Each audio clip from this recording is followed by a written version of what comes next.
Laika is a self-made Caterpillar all-terrain vehicle manufactured by the company of the same name from the village of Vargashi. It is ideal for fishing trips, hunting trips and just outdoors. The car perfectly overcomes obstacles such as snow, mud, water and swamps.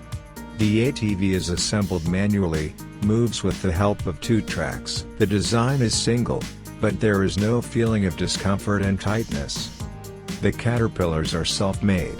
Made of a conveyor belt, the tracks are made of a profile pipe. R13 automobile wheels are used as rollers.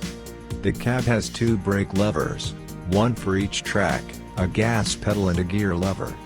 The control here is simple. Disc brakes are installed on each drive star of the tracks. To turn the car around, you need to pull the lever and slow down one of the tracks. The second one will turn the all-terrain vehicle.